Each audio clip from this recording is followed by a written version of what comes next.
السلام علیکم، میں ہوں سائمہ اسحاق۔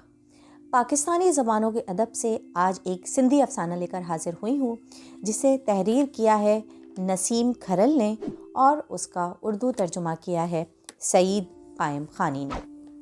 افسانے کا عنوان ہے کافر۔ جس دن سیتل اوڈ اور اس کی گھر والی کو مسلمان کرنا تھا، اس دن مسجد میں نماز کو اتنے جماعتی آئے کہ اندرونی سائے دار جگہ تو بھر ہی گئی، لیکن باہر دھوپ میں بھی 2-4 صفیں بیٹھ گئیں۔ اس سے قبل اتنی جماعت یا تو عید پر ہوتی تھی یا پھر جب کوئی امیر آدمی اپنے مرحوم والد یا بھائی کو ثواب بخشوانے کے لیے ختم کی دیگ اتارتا تھا۔ گوٹ کے مسجد کے پیش امام مولوی امید علی نے بھی اس بات کی اچھی خاصی مشہوری کی تھی اور بیٹھک میں گفتگو کے دوران قرآن شریف اور حدیث کی روشنی میں اس موقع کا عیدوں سے بھی زیادہ مبارک ہونا ثابت کیا تھا۔ گوٹ کے لوگ بھی بلا وجہ اتنے بے دین نہ تھے، اور جس طرح جس شخص نے بھی سر پر پیچدار پگڑی باندھی تھی وہ اس موقع پر حاضر ہوا تھا۔ مولوی صاحب خود بھی اس موقع پر اچھی خاصی شان بان سے آئے تھے۔ سر پر ہری مونگیاں دستار، بدن پر ہرک کے کورے کپڑے، پاؤں میں سیم کی بنی ہوئی نئی جوتی اور ہاتھوں میں منقش عصا، جس کے نچلے سرے میں لوہے کی کیل لگی ہوئی تھی اور جو محراب کے قریب کچی زمین میں اس طرح گڑی ہوئی تھی جس طرح دین کا جھنڈا گڑا ہو۔ اس دن وہ خطبے کی جو کتاب لائے تھے وہ بھی نئی تھی۔ وہ جب آیتیں پڑھنے کے بعد سندھی نظم کے اس حصے پر پہنچے جہاں چاروں اصحاب پاک کی ثنا تھی تو نمازیوں کی آنکھیں ایسے سریلے اشعار سن کر نم ہو گئیں اور ہر کسی کا دل چاہنے لگا کہ یہ خطبہ جاری رہے۔ فرض پڑھاتے ہوئے بھی مولوی صاحب نے چھوٹی آیتوں کے بجائے سورہ رحمان شروع کی، جس میں فَبِأَيِّ آلَاءِ رَبِّكُمَا تُكَذِّبَانِ کی تکرار نے نماز میں مزید لطف پیدا کر دیا تھا۔ نماز کے بعد مولوی صاحب نے تھوڑی دیر تقریر کی اور گوٹ کے لوگوں کو ایسے مبارک موقع پر شریک ہونے کی مبارکباد دی۔ پھر ایک 5 وقتہ نمازی کو بھیج کر سیتل اوڈ اور اس کی گھر والی کو بلوایا، جو غسل کے بعد نئے کورے کپڑوں میں مولوی صاحب کی بیٹھک میں بٹھائے گئے تھے۔ جب سیتل مسجد میں بیٹھا تو مولوی صاحب نے بلند آواز میں سیتل سے پوچھا، بابا تو اور مائی ٹلی دین محمدی قبول کرنا چاہتے ہو؟ ہاں مولوی صاحب۔ اپنی خوشی اور رضا سے یا زور زبردستی سے؟ اپنی خوشی رجا سے سائیں۔ تم بھی مائی ٹلی؟ ہاں سائیں، ایک کونے میں بیٹھی ہوئی مائی ٹلی نے جواب دیا۔ مولوی صاحب نے یہ سن کر بہت سے جماعتیوں سے پوچھا، سنتے ہو بھائیو؟ ہاں سنتے ہیں، بہت سے جماعتیوں نے جواب دیا۔ مولوی صاحب نے شہادت کی انگلی چھت کی جانب اٹھائی اور 3 مرتبہ بلند آواز سے کہا، اے اللہ تو شاہد رہنا، اے اللہ تو شاہد رہنا، اے اللہ تو شاہد رہنا۔ اس طرح کہہ کر مولوی صاحب نے پھر سیتل سے پوچھا، روزے بھی رکھے گا اور نماز بھی 5 وقت باجماعت پڑھے گا؟ ہاں سائیں، روزے بھی رکھوں گا، نماز بھی پڑھوں گا۔ داڑھی بھی شرعی حد تک رکھے گا؟ رکھوں گا، سیتل نے صدقے دل سے جواب دیا۔ اچانک مولوی صاحب کی نظر سیتل کے کانوں پر پڑی جن میں سونے کی بالیاں پڑی تھیں۔ مولوی صاحب نے ایک دم اس سے کہا، یہ سونے کی بالیاں اتار کر مائی ٹلی کو دے دے، اسلام میں مردوں کو سونا پہننا حرام ہے۔ سیتل نے جلدی جلدی گھبراہٹ میں سونے کی بالیاں اتار کر مائی کو دیں، جس نے انہیں لے کر اپنے دامن میں باندھ لیا۔ مولوی صاحب نے اگلا سوال پوچھا، جوا نہیں کھیلے گا، دارو بھی نہیں پیے گا؟ ہاں سائیں، سیتل نے اسی صدقے دل سے جواب دیا۔ جزاک اللہ جزاک اللہ، مولوی صاحب نے اسے شاباش دی اور مزید دوسرے سوال پوچھنے کی ضرورت نہ سمجھی۔ پھر اس سے کہا، تھوڑا سرک کر میرے نزدیک آ کر بیٹھو۔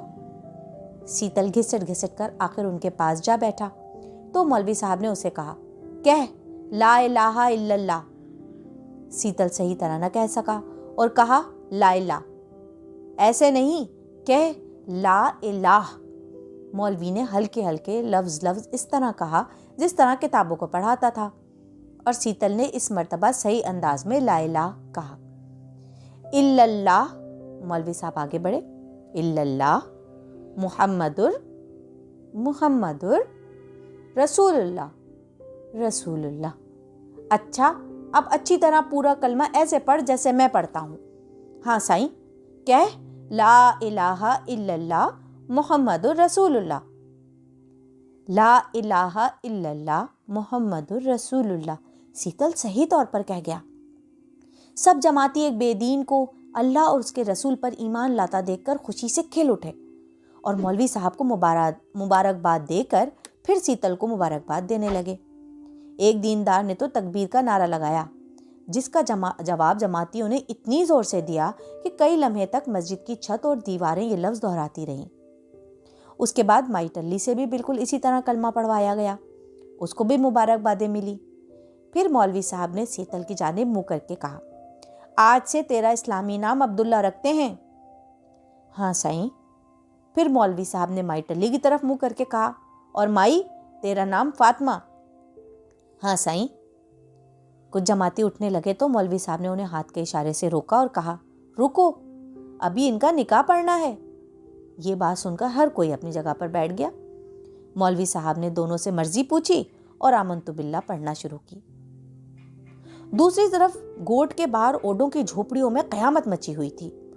عورتوں لڑکیوں نے الگ ٹولہ بنا کر اپنی زبان میں ہائے گھوڑا مچائی ہوئی تھی، تو مرد پھر اپنے مکھی پھگن مل کی چارپائی کے چاروں طرف بیٹھے زبردست بحث و مباحثے میں مصروف تھے۔